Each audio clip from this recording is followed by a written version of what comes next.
YouTube задлан ном хязгаарлагдмал тоогоор дахин хэвлэгдлээ. Яг одоо та Popculture цэгийн сайтаас захиалаад үнэгүй хөрвүүлээд аваарай. Дахин хэвлэгдэхгүй бол цөөн тоогоор гарсан байгаа.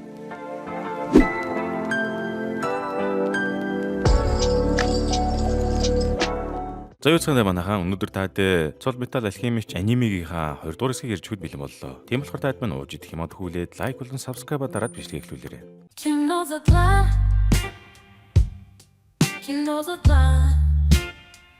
За энэ 9 дугаар анги эхлэхэд өнгөрсөн шөнө 5 дугаар лабораторид үхэнгээ алдсан Эд ч ашгүйнийг эмнэлэг бараат зэвтэж байлаа. Тэгсэн тэр үеэр Эдийг малж байгаа 2 дугаар дөрөвч Росс, Дэслэгч Брош хоёрч Эдээс эхлээд уучлахгүйснаа дараа нь шууд нүрлүүн нэг сайхан алгадаад хайлаа шүү. Яагаад тэгж байгаа юм болоо гэтэл Росс амхандаа Эдийг хуваа хичээсэн жаахан хөвгчөг байсан. Азтай болохоор амьд үлдсэн гэд ухаар л өгөхгүй тэгсэн юм байна л та. Ер нь бол зөвлөлтөө мутуучиг. Ингээд төрийн алхимч буюу ахлах албан тушаалтанд гар хүрсэндээ Росс Брош хоёр хайгаад бүү юм болоход Эд чинь хоёрыг мэдээж яавал гэжтэй. Зүгээр хөрж байгаа юм чинь. За үүний дараагаар үзэгсэлэгтод Эдч Винер рүү залгаж гараа авчиж хайсан талаараа дуулгаад эрд засаж өгөөч гээ тэглээ. Тэгтэл яг тэр үед нь Винерч Эдийг явсны дараагаар гарт нь их байсан нэг шүрүүпэн дутуу байсныг олж мэддэг. Тийм болохоор Ледийн гар яг тулааны үеэр эвдрээд ажиллахаа болсон юм байна шүү дээ. Винерч бүр Эдийг алангаа алдсан байна шүү. За үүний дараа Эдч эмнэлгийн ханхуу болонд ганцаархан сууж байсан Аалыг хардаг ба Аалч өнгөрсөн шөнө өнөө цавчигч байрыг хийсэн зүйлийг бодоод ингээд ганцаараа суугаад байгаа чи. Цавчигч байраа Аалд хэрв ах чинь чамайг хиймлэр бүтээсэн бол яана хэмээн хийсний дараагаар дотроо нэрэл тимтэй хэмээн гүн бодлогошролд өртсөн бөгөөд хурган оршун хямралд орсон байгаа юм да зайлвал. За үүний араас үзэгсэлэгтод хошиж Армстронг Винерийг галт тэрэгний бодол дээр тосон авч Эд дээр авчирдаг ба Эдч тэр үед Винерийгээс ухамсарын шанаа авна гэд амар сайхан бэлтгэлтэй сууж байла. Тэгсэн ч Винерий Эдийг загнадгүй бөгөөд харин ч өөрийнх нь дутуу үлдээсэн шүрпнээс болоод Эд үхэнгээ алдсан байгааг олж мэдээд өөртөө маш их гэмшив. Гэсэн ч Винерий Эдэд энэ талаараа яг хэлэх гэтэл Эд угаасаа гарт нь нэг шүрп дутуу байгааг мэдээгүй байдаг ба үүнийг ашиглаж Винерий худлаа гэмгүү царайлж Эдийн гарыг засах ажилдаа орлоо. Ингээд хэсэг хугацаа өнгөрсөний дараагаар Винерич Эдийн гарыг сайхан засаж янзчаад байж байтал дэд урандаа хүйс орж ирэнгүүтээ Эд Винер хоёрыг чинь хосууд юм уу гэж мэдээд зүгээр цусгүй алж байдаг наасан.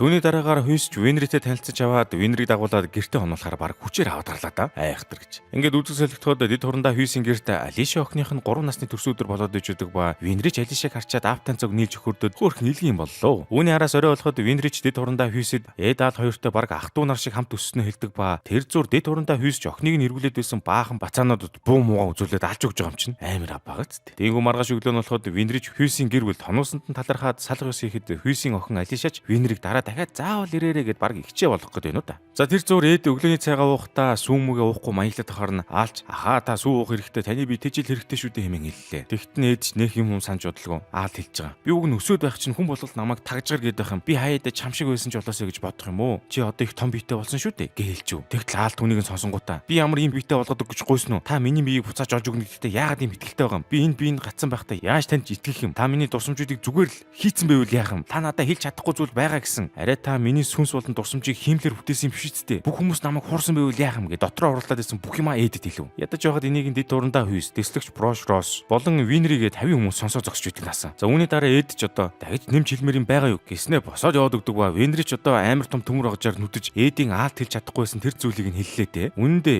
Эд Аалаас асууж чаддгүй зүйл нь өөрийг нь ийм болгосонд уурж явдаггүй хэмээх асуулт ижээ хөрхий. Ингээд Аалч үнийг нь олж мэдчихэд Эдтэй эвлэрхээр дээвдгээр гартлаа. Эд хэлж байгаа. Хоёулаа зодолтойг уудсан байж шүү гэснээр Аалтаа шууд нэг эсрэг нэг үдэлсэж гардаг ба инх зураа ах トゥ усч өстө багийнхаа дурсамжуудыг эргэн санаж эргэн эвлэрлээ те. За энэ зур зүүн хотод сорвтыг муу усны цугаар урсаж байхад нэгэн Ишибал өвгөнхүү хоёр олоод даварсан байдаг ба сорвт цэрэнгүүтээ өөрийнхөө баруун гарыг байгаа эсгийг асууж энтер бас л аллахаа хийх гээд байгаа юм уу да. Ингээд 10 дугаар анги эхлэхэд Ишибалын иргэний дайны хэсэг гарч эхэллээ те. Аместрес ус Ишибалын газар нутгийг хүчээр эзлэн авсны дараагаар 7 жилийн турш Ишибалчууд байнгын бослог тэмцэл өрнүүлж байсан ба сүүлдээ Брэдли хаан ч Ишибалын бослогыг дарахаар цэргийн ажиллагаа эхлүүлсэн бөгөөд төрийн алхимчид байлдааны ажиллагаанд оролцож жинхэнэ хядлага явуулж эхэлжээ. Энэ үеэр Мустанг жинданд оролцож болж буу муу муухай зүйлийг харсны дараагаар хизээ нэгэн цагт хаан Брэдлигийн судалд хүрэн хэмээн өөрийн гал хам дэд урандаа хүйст хийсэн байв. Тийм үүний дараагийн хэсэг эхлэхэд Мустанг Ишибалын дайны талаар зөөрмөлж байсан байдаг бөгөөд түүний туслах Ризач орж ирээд Мустангийг сэрэв. Мустанг зүүн хэсгээс төв рүү шилжгээр болсон байдаг ба үүнээс олж баахан бичиг цаасны ажлуудтай зуралдаад байж байгаа. За тэр зур төв хотдож Эд ч одоо хошууж Армстронг дэд урандаа хүйс 2 5 дугаар лабораторид олж харсан хувиргалтын тойрог ба Уроборос буюу сүүлийн эдэж буй могон шивэстэй хүмүүсийн талаар яриа сууж байла. Тэгтэл нэг бодлого манай эдгээр гинт гаднаас хүн ороод иртэл Брэдли хаан байдаг ба Эд Аал хоёрыг эргэж ирж байгаа нь энэ. Үүний дараа Брэдли хаан ч Эдээс философчин чулууны талаар юу мэдж байгаа эсэхийг нь асуусан ч дараа нь худлаа тоглож байна энэ гэж хэлснээр араас нь 5 дугаар лабораторид философчин чулуу бүтээхээр ажиллаж байсан бүх эрдэмтэд сургаггүй алга болсон талаар дуулгалаа. Ийхүү төгсгөлд нь Брэдли хаан ч Элеркийн ах トゥ уст философчин чулууны талаарх судалгаагаа зогсоохыг тушааж цэргийнхэн дотор урвчд байгаа талаар дуулгаж цаг нь болохоор тэдний эсрэг тэмцэлд нэгтгэхийг хүслээ. Яахтар гэж. За энэ Брэдли хаанч гарын өвсний дараагаар E72 ч өмнөд хотод байдаг Изүмүгийн далхимчин багштайгаа очиулцгаар шийдснээ нөгөө хэдтэй хэллээ. Манай хоёр ч одоо багш дээр очныхээс бараг л чичирж айж байгаад бөө юм болдог бөгөөд багш нь одоо яадаг болоод энэ хоёрын зүрхэнд орсон юм бол доо хөрх юм. Тэгтэл яг тэр үед нь E72-ын аялал донд Rush Valley гих Винригийн хийдэг шиг механик үе мөч хийдэг бүхэл бүтэн хот байгааг Винри олж харчаад тийшээгээ очиж үзэх ёстой энэ насных нь мөрөөдөл энтергингүүтээ E72-тай хамт цуг явахарлоо. За тиймхүү үзэг солигдоход дид хурандаа хүйсч ажилдаа явахдаа охинтойгоо салах ёсож Винри дараагийн удаа төв хотод ирэхэд заавал ирж хоноороо хэмээн хэллээ. Муухан хамаатнаас дээр хүн шүү энэ манай дид урандаа бол. Түүний дараа хошиж армстронг болон Рош Брош энэ гурав E70 Винри 3-ыг үдэж гаргаж өгдөг ба гал тэргэнд явж байх зураа E72 ч багшаасаа нэмэлт сургалт авч Алхима илүү сайжруулахын тулд явж байгаагаа Винрид дуулгалаа. Угаасаа одоо юу нь мэддэхгүй том зүйл рүү орсон болохоор бие сайн бэлтгэх хэрэгтэй л дээ. За тэр зур дид урандаа хүйсч ажил дээрээ байхдаа ойрын үед устд нь болоод байгаа цус бослого тэмцлүүдийн талаарх мэдээг уншчаад байж байхдаа гинт энэ бүхэн ямар нэгэн байдлаар философчин чулуу хийхтэй холбоотой гэдгийг ойлголоо шүү. Тэгж хүйсч яг нэг юмны үзүүрээс атгаад үжижл нөгөө тачаал гэдэг имптэйшн орж ирэнгүүтээ хүйсийг мэн алах гэд үздэг ба хүйсч шууд толгоор нь хотго зонгуудаа өөрөө мөрөндөө шарахтаад гарлаа. Үүний дараа хүйсч ож мэдсэн зүйлийн талаар мустангад уцаар хэлэх гэсэн боловч дотоод уцаар ярьж чаддгүй ба гадаа гудамжинд гараад яг мустанг руу залах гэж байтал хойноос нь өөр хүн гардаг гэнэ. Тэгтэл тэр хүн 2 дугаар төрөж Росс байна гэтэл өнөө атаархал гээд дөрөв хувиргадаг нөхөр байдаг бөгөөд хорондоо хүйсч энэ гарлуу яг хотгаа шийдээд зоох гэтэл атаархал эхнэрийн дүрд хувирдаг ба үүнийг харсан хүйсч юу ч хийж чадахгүй байсаар буудулж амиа алдлаа хөрх. Ингээд үүний араас үзэг солигдоход дид хурандаа хүйсийн оршуулга гардаг ба Алиша ч аавыгаа болуулж байгааг харангуутаа манай аавыг битгий бол манай аав ажилдаа явах ёстой гэдэл юу болоод байгааг хараахан ойлгоогүй байв. Ийхүү ардаас нь мустангч сайн найзтайгаа сүүлчийн удаа салах ёс хийж чи үг надад тушаал дэвшиж Fury болоход туслах ёстой байсан шүү дээ хэмээн хэлдэг ба энэ зураа хөөрхий нулимс туслаж байлаа ч аваас. Ийхүү хүйсийн оршуулгын дараагаар мустангч шууд түүний алгыг мөрдөж гардаг ба араас нь хошууж Армстронгийг дуудаж хүйсийг юуны хойноос явж байсныг асуусан боловч Армстронг олигтой мэрсэнгүй. Гэсэн ч түүний татгалзаж байгаагаас хорондоо мустанг хүйсийг том албан тушаалтнуудын оролцсон философийн чулуу бүтээх ажлыг мөрдөж байсныг ойлгодог ба хүйсийн өшөөг авч өөрөө энэ улсын удирдагч болохын тулд эцээ хүртэл явахар шийдлээ. Ингээд 11-р анги эхлэхэд дид хурандаа хүйсийн өхлийн талаар хараахан олж сонсоогүй E70 Винри 3-ч нөгөө айхтар Rush Valley эмээх хотод хүрэлцэн ирлээ. Rush Valley эмээх энэ газар бол Винригийн хийгээд байдаг шиг механик үе мөч хийдэг инженерүүдийн бараг төв зэг бөгөөд Винри ч ийшээ хурж ирсэндээ бөөн баяр байна. Тэр зур Эдийн гарыг ч гэсэн энэ хотод байгаа хэдэн инженер механикууд ирж үзээд бараг л амар цаяыг нь үзүүлдэг бөгөөд Эд ч ингэж баахан хүмүүсийн дунд зогсож байгаад нэг л мэтгэд төрийн алхимчийн цагаа хулгад алдсан байлаа. За үүний араас Эд ч бөөн уур болж төрийн алхимч гэдгийг нэлэгдэх ганц зүйлээ иргэн олох гэд нутгийн хүмүүсээс асууж харахад энэ хот чинь жуулчдын юм туудагаар алдартай Баниниагийн хохин Эдийн хулгасан мөч тарва. Түүний араас үзэг солигдоход Эдж цагаа буцааж олж авахын тулд Rush Valley-гийн уулархаг цөл хадаар бараг шарагдаж өгөх гээд алхаж байгаа юм чинь. Ядаж явахад тэр зураа Эдж уурандаа Винритэй бас үүрэж чадахгүй хэрэлдээд л яваад байдаг ба. Энэ хоёр мэн ингэж яваад суучих үе дээ. За яг тэгтлэр үед манай гуравч явсаар байгаад Баниниагийн бараг олж хараад Эдж чойноос нь хөөчөж цагаа авах гэтэл Баниниа чинь шууд зүүн өвдгнөөсөө гинт их буу гаргаж ирээд Эдийг бүр алж хаянга алдлаа. Тэгтэл Баниниа Эдж механик хоёр хөлтэй байж таардаг бөгөөд тэрэндээ бүр амар их буу эднэр хийцэн ч ах шиг. За үүний араас Винрич Баниниаг барьж авангуудаа би чиний хөлийг оройс харж болох уу гээд алж өгч байгаа юм чинь. Энэ хүний дараагийн хэсэг эхлэхэд манай гурав Панинияг хөөж явахдаа аль хэдийн гэрт нь хүрээд ирсэн байдаг ба тэнд ч Паниниягийн хөлийг хийж өгсөн Доминик гээд мундаг сүрхий механиктай уулзлаа шүү. Тэр үед Доминик ч Эдийн механик гар хөлийг харчаад ууг нь их дайжгүй юм гэхдээ жаахан хүнд болохоор чиний өсөлтөнд нөлөөж байж магадгүй хэмээн хэлдэг ба үүнийг сонссон Эд ч тэгвэл миний гар хөлийг арай хөнгөн болгол би өснө гэсэн үг үү гэдгээр бөөн баяр боллоо чаваас. Тэнгүү тэр үед Винрич Доминикаас шавнуулъя гэж гуйсан ч энэ Доминик гэж өвөө угийн хүн амьтантай харьцах дургу адаар айштай болохоор Винригийн мань хүслийг тэр дуранд блоклолоо. Ингээд үүний дараа үзэг солигдоход ч Эд Аал хоёр маань Доминикийн бэрэн жирэмсэн байхыг олж хараад аалч өнөө бэрийнх нь гидсэн дээр гараа тавьж үзлээ хөрхий. Тэр зур Паниниач Винрид хэрхэн Доминик ахтай анх танилцсан түүхээ ярьж өгөв. Паниниа жаахан байхдаа галтрэгний ослоор эцэг эхээ алдаж өөрөө хоёр хөлгөө болсон ба нэг өдөр гудамжинд гуйлгуугаа сууж байхад нь Доминик горингүүтээ чам шиг юмнуудыг харахаар миний уур хүрдэг гэж хэлэнгүүтээ авчваад механик хөлнүүд хийж өгсөн байвал яах вэ? Тэр цагаас хойш Паниниач Доминик гой талархсан сэтгэлээ илэрхийлэхийн тулд хулгай хийдэг болсон ба түүгээ ярьж дуусныхаа дараа Эдийн цагийг нь буцааж өглөө. Тэгсэн Эд өөрийнхөө цагийг алхимийн аргаар онгойлохооргүй болгоод төгссөн байдаг ба Винрич энийг нь харангуйтаа өтсөн гартай болохоор дотор нь юу байгааг олж мэдхийн тулд онгойлгож үзлээ шүү. Хүний имийг аюу дураараа үзэж ягддаг шүү. Тэгтэл түүн дээр нь Эд 1911 оны 10 сарын 3-ыг бүү март гэж бичсэн байдаг ба энэ өдөр нь манай хоёр чинь ээжигээ буцаж амжуулах гэж оролдож гэрээ шатаасан гэжээ. За тэгж байтал гэнт Эд орж ирээд Доминик гой бэр нь өвдөлт өгсөн тухай хэлж манайд ч бөөн сандралд орлоо. Ингээд үүний араас Доминик гой чимж авчирхаар харвсан борон дундуур яарвчлан явдаг боловч бэр нь үнэхээр төрөх төгсөн тул Винри эмч аавч хоёртой байсан болохоор аргагүй ирэхэнд их барьж Доминик гой ачиг эсэмэн төрүүллээ шүү. Энэ хүн Винрич хүүхдийг амжилттай их хүрч авсны дараагаар Эдэс яагаад цаган дээрээ гэрээ шатаасан өдрөө бичсэн талаар асуугаад Эдэж тэр өдрийг өдөр бүр иргэн санаж явахын тулд хэмээн хариулв. Ингэж ангийн төгсгөл болоход Доминик гоч Винриг шав болгож авахгүй юмсэн ч Rush Valley дээр байдаг өөр нэгэн чадварлаг механиктай Винриг холбож өгөхөр боллоо шүү. Тэгж Винрич эндээ үлдэхээр болж Аалэд хоёр багштайгаа уулзахаар үргэлжлүүлэн замдаа гарав. Та ингээд YouTube дээр орох юм бол видео эвлүүлэх тухай мянган урт бог нь өмцөм янз янзын имчдэг байгаа. Гэхдээ үнэндээ Тийм урт зүйлд суух цаг хинтж байхгүй шүү дээ. Тиймээс би бол өөрийн олон жил сар зарцуулж ойлгосон эвлүүлийн суурийг танд маш товчхон ойлгомжтойгоор нэг цомхон хичээл багтаад хүргэж байна. Программын бүтц болон тэгээд аудио өнгө засварыг хэрхэн катлах, экспорт гэд бүгдийг нь хамруулсан хичээл байгаа. Энэ бол мэргэжлийн эдиторүүдэд зориулсан хичээл биш ээ. Харин эхэлж байгаа танд зориулагдсан анхан шатны хичээл юм. Хэрэв та өмнө эвлүүлийн програм нэгээ төвөгтэй санагдаад хааж исэн бол яг одоо задлан цэг хэмээн сайтаар ороод энэхүү хичээлийг үзээрэй. Хайх хэрэггүй дээ. Дагаад л сурна. Өнөөдрөөс эхлээрээ эвлүүлийн суурь эндээс аваарай. Ийхүү зурлын 12 дугаарыг эхлэхэд Эдал 2ч багшийнхаа амьдардаг өмнөд хэсгийн W хотод хүрэлцэн ирээд ажилладаг махны дэлгүүр дээр нь очлоо. Тийхүү манай хоёрч ирээд багштайгаа уулзахаар болтол Эдал 2-ын алхимийн багш Изүмич гарч ирээд Эдийг төрийн алхимч болсон гэд бөөн уур болдог ба харин Аалыг том болсон байна гэж загнасангүй. Гэсэн ч эцэст нь манай хоёр багшаасаа сайхан алганы амт аваад дуустдаг ба Изүмү багш нь Эдал 2-ыг загнаж явахдаа цусаар бөөлж одоо юу ч болоод байгаа юм те хайрах юм. Ингээд үүний араас үзэсгэлэхэд Эдал 2ч багштайгаа алхимчийн чулууны талаар ярилцаж харахад Изүмич одоо алхимчийн чулууг сайн мэддэг нэг хүний нэрийг дурдлаа. Тэгтэл тэр нь хэн байсан гэж Эдал 2-ын аав Ван Хохон хаан байгаамаа. За тийхүү Эдал 2ч багшийнхаа гэрт оройн хоол идэхэр үлддэг ба энэ зураа манай хоёрч Аалын биеийг алдсныг багштаа дуулгалгүй алуулах гэд бүгсэн захтаад байна да. Үүний араас шөнө өрөө болоход манай хоёрч багшиндаа хонох үеэрээ хэрхэн анх багштаа шав орцоож байснаа иргэн дурсав. Эдал 2-ын ээжийг нас орсны дараагаар нэх удаагүй манай хоёрын амьдардаг хотод айхтар үер буусан ба тэр үед Эдал 2-ын багш нь гарч ирээд алхимийн хүчээр үерийн далан босгож хотыг аваржээ. Тэгээд үүний дараа Эдал 2ч Изүми багш дээр очиж шаваа болохыг хүссэн боловч багш нь ихэндээ татгалзаж жаахан үнд орж байсан ч сүүлдээ манай хоёрыг үнчин болохыг сонсоод зөвшөөрсөн аж. Үүний дараагаар Изүми багш нь Аалэд хоёрыг нэгэн эзгүй арал дээр үлдээж нэг бол бүгд бол нэг гэх үгийн утга учирыг нэг сарын дотор олох даалгаврыг өгсөн аж. Түүний дараа Эдал 2 жин эзгүй арал дээр анги өрөө хийж зэрлэг байгаль өсөж үхэнгээ алдаад амьдэрсэн ба тэгж эцэст нь хорон ертөнцийн бүх зүйлс өөр хоорондоо холбоотой болохыг мөн бүх зүйлс устж үгүй болон жижиг эсгүүдэд болон дуусгасаа мөн өөр зүйлсийг дахин бүтээж байдгийг ойлгож авчээ. Өөрөөр хэлбэл алхимийн үндсэн мөн чанар ажээ. Тиймээс нэг сарын дараа багшаа буцан ирэхэд манай хоёрч энэ ойлгосон зүйлээ багштай хэлж цаашаага алхимийн эрдэмт бүр гүнзгий суралцсан бөгөөд багшийнхаа гарын шүүсийг сайн амсаж мундаг эрдмийг нь суржээ. Ийхүү Эдич энэ бүгдийг эргцүүлэн хэвдэж байхдаа багшаагаа ч гэсэн хөрөлтийн тойроггүй алхим хийж чаддгийн санаад нэг зүйлийг ойлгосон байна. Өөрөөр хэлбэл Эдал 2-ын багш нь ч гэсэн хориотой зан үйл болох хүний хөргөлтийг хийсэн байв. Тэгж маргааш өглөөлөх Эдч багшаасаа энэ талаараа асуух гээд очиход багш нь ч Эдийг мөн хөргөлтийн тойроггүй алхим хэрэглэж байгааг нь анзааран Аалын дуулгыг ч хоосныг аль хэдийнэ олоод гадарцсан байгаа юм чинь. Энэ хоёр нэх амархан багшигаа урч чадахгүй л хаал та. Үүний араас Изүми багш нь дээр үед хүүхдээ алдсны дараагаар буцааж амьдруулахын тулд хүний хөргөлт хийснээр ярьж өгдөг ба Эдтэй адил үнэтэй уулзсан хариуд нь өөрийнхөө зарим дотор ихтнүүдийг алдсан байна. Тийм болохоор Изүми хөөрхий үе үе цусаар бөөлжөд яваад идэх юм байна шүү дээ. За ингээд эцэст нь Изүми багш Аалэд хоёрыг төрийн авдаг бөгөөд одоо зовлон нэгтэй хүмүүс ч одоо бие биенийг хамгийн сайн ойлгох юм да.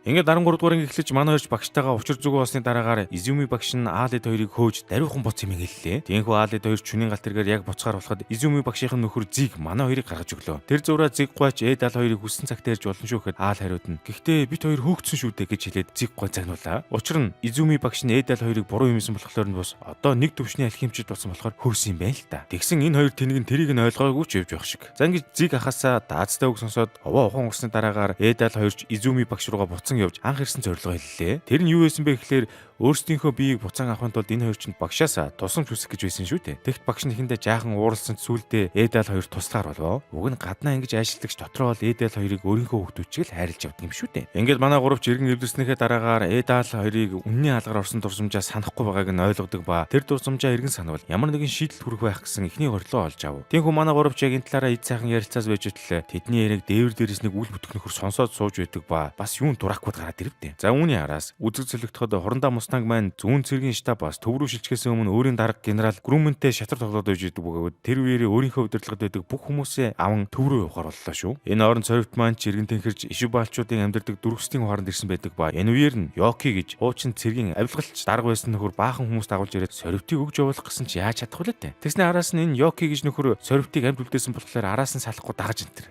бүүтгэхгүй нэрээ. Тэр зур W хотод Аалч нөгөө багшийнхаа дэлгүүрийн урдлыг шүүрдэ зогсож байтал өчтөр өрөө цонхоор хараад ирсэн нөхөр Аал руу цаас шидэж энэ хотод байдаг чөтгөрийн үр хэмээх бааран дээр авчирлаа. Тэгтэл яг Аалыг ирчээд үйж яхад нь хідэн талаас нь баахан хүмүүс гарч ирээд бүслэд авдаг ба бодлого нэг эмэгтэй шууд Аалын хоёр руу могоо шиг урсаж ороод хулгайлаад авч явуул яах вэ? Айхтар гэж. Ийхүү Аалч энэ үед шунал хэмээх эдний өдөртөгчтэй албан ёсоор танилцж байгаамаа. Зүүнний араас үзэсгэлэхэд саяын шунал гээд нөхөр Аал өөрийнхөө хүмүүсийг танилцуулдаг ба Аалыг шууд барьж авсан энэ хүмүүс чинь бүгдээрээ л Нина шиг химера нар юм байна л да. Тэгж шунлж өөрийгөө танилцуулах үедээ гаран дээрх сүүлээ идэж буй могон сүлдээ шивээсээ үзүүлдэг ба энэ үед ч аалч энэ нөхрийг homunculus буюу алхимийн аргаар бүтээсэн хиймэл хүн болохыг нь ойлгов. Өөрөөр хэлбэл өмнөд ангиуд дээр гараад исэн тачаал, атаархал бас ховдогнол гэд энэ нөхдүүд чинь бүгд алхимийн аргаар бүтээсэн хиймэл хүмүүс байж таарлаа шүү. Дээрээс нь шунл өөрийгөө өөхгүй мөн хэмээн хэлдэг ба үүнийг харуулахын тулд өөрийнхөө үнээр толгоогоо бяцлуулж хайснаа эргээд эдгэрээ тусад ирүүл яах вэ? Айрхан минь гэж. Ийхүү шунлж өөрийгөө танилцуулсны дараагаар аалаас хэрхэн өөрийнхөө сүнсийг гоёгтой холбосон талаар асууж гардаг ба аалч өөрөө мэддэг байсан бол яа их вэ? За тэр үед ашгүй ээдж аалыг алга болсныг мэдээд хойноос нь олоод ирдэг ба тэр үед шунлж хэлж байгаа. Та хоёр ер нь өөрсдийнхөө биеийг буцааж авах шаардлага байгаа мó гэж олон юм ярьж байгаад ээдийн уурыг үргэж авва. За үүний араас ээд шунлын химээрээ хүмүүстэй тулдаж цаад нөхдүүлнэж аалыг аваад цугтаачдаг бөгөөд ээлж сүулдэ шунлтай ганцаараа үлдэж нэгийн эсрэг нэг тулаан хийж байгаа юм да. Ингээд жинхэнэ тулаан аль биесээр эхлэхэд шунлж өөрийнхөө жинхэнэ хүч чадлыг харуулж биеийнхээ гадуур гам бат бүх хоёртой болж молоод яа игээд байгаа юм те. Тэр үеэр Изүмү багш нь ч ээд аал хоёрыг алга болсныг мэдээд олоочтой мөчийг нь санжигнуулахар болдог бөгөөд нөгөө талд ээд шунлтай тулдаад алуулж идэг насаа. Гэсэн ч сүүлд нь ээд шунлын үеиг дээр алхим ашиглаж хоёгийг нь нэвдэлж хайдаг ба үүний араас хэд хэдэн хүчтэй дайралтууд хийхэд шунлж өстэй амтан болвоо. Ингээд тулаан яг эд дундаа ороод байж байтал Изүмү багш нь ч ээдийг олоод хүрээд ирдэг ба ээд ч багштай шунлыг homunculus гэдгийг нь хэллээ. 14 дугаар анги эхлэхэд Төв хотод хурандаа мустангч Брэдли хаантай уулзахаар өрөөн дээр нь хүрээд иртэл хаан маань алга байлаа. Учир нь хаан Брэдли Элрикийн ахын дүүс Даблт хотод барьцаалгдсан гэсэн мэдээ авангуудаа ээд аал хоёр дээр тусгай хүчний сэргүүттэй хүрээд ирсэн байл яах вэ?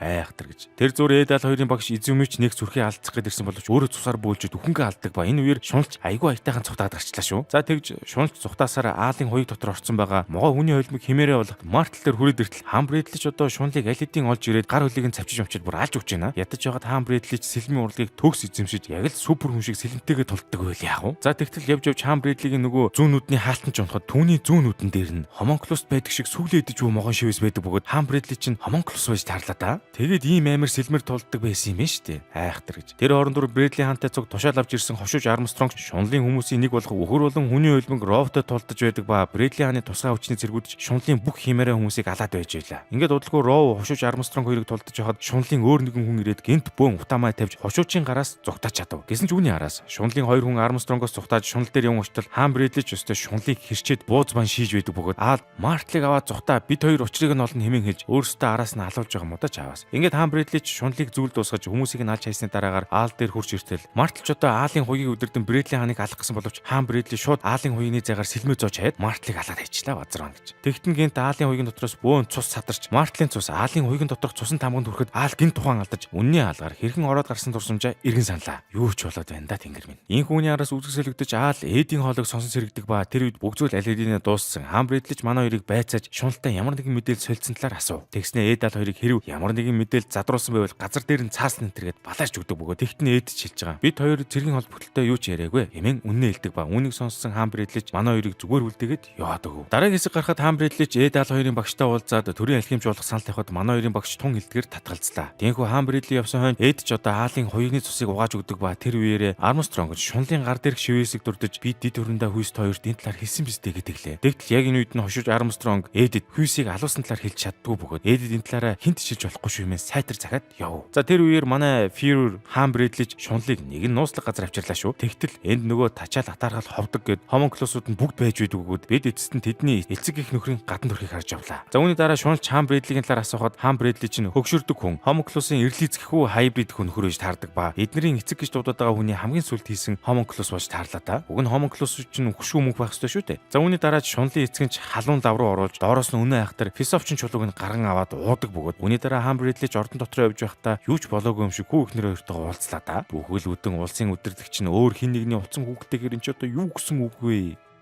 Хэмэл оюухан дээр зураг бичлэг үүсгэхэд тухайн дүр төрх эд юмсан дараагийн үргэлжлэх хэсэг дээр эвдэрч зүрх алдаа гарах нь маш их тохиолддог. Харин энэ асуудлын шийдлэг болсон бөгөөд бүр богино хэмжээний кино хийж үзлээ. Олон сарын турш зөндөө сайт аргуудыг турш үзээд хамгийн тохиромжтой аргыг нь олсон тул үүнийг та бүхэндээ хүргэж байна. Задлан цэгийн сайтаар ороод онлайн шууд хэрэгжих мэдлийг хүлээн аваарай. Дээр нэмээд бэлэн prompt таны ажлыг хөнгөвчлөх, зохиол гаргах урьдчилан сургасан custom GPT хүртэл багтсан байгаа. Яг одоо задлан цэгийн рүү ороод үзээрэй.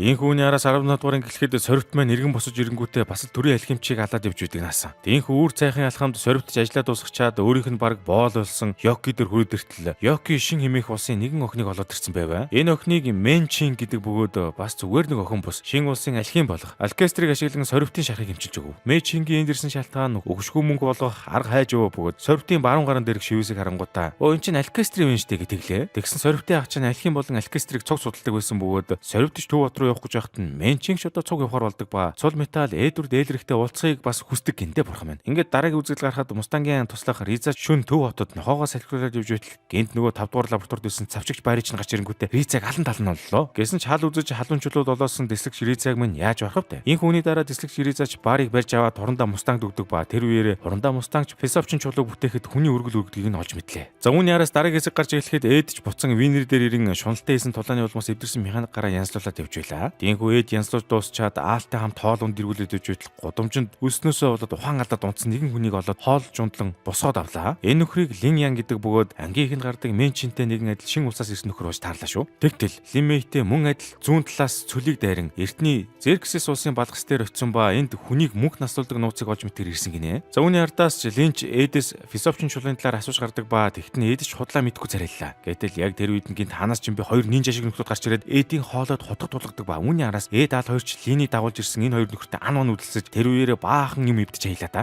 Тэгсэр уудлгүй манай хоёр дээр Паниния гэд нөгөө хулгайч охин нэмэгдэг ба сүүлд Эд Аал хоёр ирээд явснаас хойш Паниния хулгай хийгээ болж шударгаар ажиллаж хөдөлмөрлөж байгаа гинэ. Ингээд дараач хэсэг гарахад Эд ч өөртөө тулдаж буй нинжаг үнэндээ охин болохыг мэддэг ба яг тэр үед өнөө нинжа охинч гинт бөмбөг гаргаж ирэхэд цаанаас нь Паниниач хурч ирээд хөлийнхөө их буугаар буудаж бөөн тесрэлт дэлбэрэлт үүсгэж хаяад араас нь Эд ч гараа тастан бэжж нөгөө нинжа охиныг барьж авлаа та. Тэгэхэд цаатлаас нь Аалч бас нэг арай хөгшин нинжаг нь бариад авцсан байдаг ба удалгүй энэ хотын иргэдч хотыг сүрүүл хайсанд нь бөөн уур болоод ирэхэд нь Линч шууд хүмүүстэйгээ цугтаач энэ төр. За түүний дараа орой олж Эд Аал хоёрч буцан ирэхэд Лин Винригийн засварын газар ирсэн аюу тухтаа сууж ивэл яах вэ? Янзын нөхрийн маань нэрээ. Энэ хүлийнч энэ үеэрээ Эд Аал Винерийн 3-т өөрийгөө албан ёсоор танилцуулдаг бөгөөд өөрийгөө шин улсын угсаа заламжлах хан хүн хэмээн хэлв. Шин улс бол 50 овг аймгийг нэгтгэсэн улс бөгөөд энэ улсыг эзэн хаан захирдаг гэжээ. 50 овгийн ахлагчийн охин тус бүр нь хааны гэргий болдог бөгөөд үүнээс болж хаан 19 охин 24 хүүтэй ажээ. Манай Линий хувьд 12 дахь хан хүү бөгөөд энэ дундаас хаан болно гэж жинхэнэ алаан болдог гин шүү. За тэгтэл сүүлийн үед хааны бие лагшин ихэд оройтож игсэн бөгөөд 50 овг аймгийнхэн хаантай айлуулах ойр байж өөрсдийн овгийн үнийг хаан болохоор оролдож байгаа юм байна л да. Тийм болохоор ч Лин өөрийгөө хаан болохын тулд мөнх наслах нууцыг хайж байдаг ба Эдийг учрыг нь явахгүй гэдэгж байгаа маа. Ингээд ангийн төгсгөл болоход Винрич Эдийг дахиад л гараа эвлээд хайцсан гэж баахан загинсан ч үүний дараа Эдийг төв рүү явах гэж байгааг сонссон Эд Аал Винри бас Линч өөрийнхөө хүмүүстэй хамт цуг төв рүү явахаар болж байгаа маа. Энэ зур совдч Йоки Мэйчин хоёртой хамт цуг төв рүү явж байдаг ба дараагийн анги дээр одоо юу болох юм болоо? За тэгсээр 16 дугаар анги эхлэхэд ч Эд Аал Винри 3 ч эцэст нэг юм төв хотод төрүүлсэн гэрдэг ба дөнгөж ирээд байж байтал Рашвилигээс уг нь хамт цуг гарсан Лин олтгой байж энэ төр. Яасан ч бүтлгүй нөхрөвдөө. Тэгж Линий хоёр албатууд буюу өнөө харавцтай нинжа нар нь манай үнийг хотоор нэг хайж гарлаа шүү. Энэ зур хорондоо Мустангч одоо цавчигч Барыг өөрийнхөө хүмүүсийн хамтаар хотын захын хороолд нуудаг бөгөөд тэр Барыг амьд байгааг мэдвэл Хомонклосууд чинь барьж идэн шүү дээ. Дээрээс нь Бари Фисовчин чулуу хэрхэн хийдгийг мэдж байгаа тул хорондоо Мустанг их үнцэнтэй байлаа. За энэ зур Линч ахаад л хотын төв хэсэгт ухаан алдаад унтсан байдаг ба тэгтэл яг үндэ муу шаар чинь хүмүүсээр үндгүй хоол авахулж идэх гэж ингэж жүжиглдэг байвал яах вэ? Бүгд бүхэл бүтэн улсын нэг угсаа заламжлал ханхүү гэдэг байгаа шүү дээ. Гэсэн ч энэ удаа Линий арга бүтггүй бөгөөд төв хотын гудамжинд ухаан алдсан хэвдэж байхад нь 2 цагт эренгүүтээ зөвшөөрлөхгүй цагаач нэгэд шорон руу орохоор аваад явчих жоом чинь бүтдэхгүй нэрээ. Тэр хооронд Эд Аал Винри 3 ч хөөрхий дэд хорондоо хүйсийн алуусан гэдгийг мэдлэг уулзах гэж явж байдаг бөгөөд Винрич төрүүлээд бүр гэрлүүн явж байхаар боллоо. Харин Эд Аал 2 болохоор дэд хорондааг төв штаб дээрээс олж уулзахаар болов. Ингээд үзэг зөлөгтөд хорондоо Мустангч Баригаас мэдээлэл олж сонссныхаа дараа хүйсийг мөрдөж исэн хэргийн материалуудыг өдөр шөнөгүй үзэх болсон ба түүнд нь Шеска тусалж байв. Тэгсээр Эд Аал 2-ын эрдүү өглөө хорондоо Мустанг хүйсийн материалын өрөөнөөс нууцаар гарan явахдаа яг ардаас нь өөр нэгэн цэргийн албан тушаалтан ирээд Шескагаас хорондоо Мустанг ямар материалуудыг судалж байсан талаар асууж гарав. Тэгтэн Шеска ч хөөрхий хорондоо Мустангийг хүйсийн мөрдөж байсан 5 дугаар лабораторийн материалыг судалж байсан талаар хэлээд дуусаагүй байтал дөнгөж сая уулзж байсан хүн эргээд ороод ирдэг наасан. Тэгтэл саяны мэдээлэл авдаг нөхөр чинь нөгөө атаархал гээд Хомонклос байж таардаг баг Мустангийг юу шинжлээд байгааг олж мэдэх гэж тэгсэн байв. Тэр зур Мустангч нойлын өрөөнд нүүр гараа угаад өвжөд хошууж Армстронгтой таардаг бөгөөд энэ үеэр хошууж Армстронгч Элдрикийн ах トゥ уст хүйсийн өхлийн талаар хэлж чадаагүйгаа дуулгадаг ба үүнийг Мустанг сонсчоод хошуучийг мань өрөвч сул дорогоор дуудлаа та. Хэрвээ Эд хүйсийн 5 дугаар лаборатори болон Фисовчин чулуунаас болоод алуусан гэдгийг мэдсэн бол өөрийгөө хизээч уушлахгүй байсан шүү дээ. Гэсэн ч үүний дараагийн хэсэгт Элдрикийн ах トゥ сурандаатай уулзахад Мустангч хүн адил Элдрикийн ах トゥ хүйсийн өхлийн талаар хэлж зүрхэлдэггүй ба оронд нь хүйсийг тэдвэртэй гараад хөдөө гэрүүлийнхээ бизнесийг өргөжүүлэн эхлэхээр явсан гэж хэлв. За түүний араас уг нь манай хоёрч хүйсийн өхлийн талаар мэдэхгүй явж байтал 20 дугаар дэслэгч Мария Ростой уулзахдаа тун санаандгүй байдлаар олж мэддэг ба дэслэгч Росс энэ талаар хүүгүүдэд ам алдсандаа гимшээд бөө юм боллоо. Тийм хүүний араас үзэг солигдоход манай хоёрч хүйсийг өхөлд их чоширдож гяс хүйсийн гэрт нь яваад очтол Винри манай хоёроос өмнө төрүүлж ирээд аль хэдийн түүний өхлийг мэдсэн сууж байлаа. Үүний араас Эд ч хурандаа хүйсийн эхнэр Грэшад энэ бүхэн миний буруу, би түүнийг аюулд оруулж алуулсан хэмээн хэлэхэд Грэшач Эдийг тайвшруулж "Зүгээрээ Эд. Миний нөхөр үхэх гэж байсан ч хамаагүй хүмүүс тусалдаг сайхан сэтгэлтэй хүн байсан. Тиймдээ ч түүнд харамсах зүйл огт байгаагүй. Харин тэр чамд битгий бууж өгөөрэй" гэж хэлэх байсан. Тиймээс Эд "Одоо чи бууж өгвөл миний нөхөр дэмий өгсөн болно шүү" гэж хэлв. За түүний араас орой өдөж болоход манай гуравч Хүйсийн араас гашууд нь тус бүрдээ оройг өнгөрүүлдэг ба удалгүй шөнө болоход Эд ч Винри дээр ирэн зүгээр хэсэг талаар нь асуугаад Винри ч Эдтэй ярилцмаар байгаа талаараа хэллээ. Энэ үеэрээ Винри ч өөрийгөө хатагтай Грэшагийн жорын дагуу гарын билүүг нь хийж үтсэн талаараа хэлдэг ба хизээ нэгэн өдөр хангалттай гоё хийдэг болохоор уг нь Хүйсэд амсуулах гэж байсан юм байна шүү дээ. Зайлвал энэ зур хотын дор үүдэг нууц кинданда хатаархалж одоо Мустангч өөрийг нь араас нь явж гиснэг нь тачаал дуулгадаг ба Мустангийг болиулахын тулд Хүйсийн аллагыг тохон олцсон байвал яах вэ? Тэгтэл явж хатаархал муушаар чинь Хүйсийн аллагыг 2 дугаар дэслэгч Росс төр тогтсон байдаг ба энэ зур тачаалч гэсэн хурандаа Мустангийн хүмүүсийн нэгээр дамжуулан өөрийг нь тагнаад байж байдаг ба ёстой зэвэн гарамдаа. Энэ үрээд цул метаж алхимчийн 20 дугаар хэсэг төгсөж байна.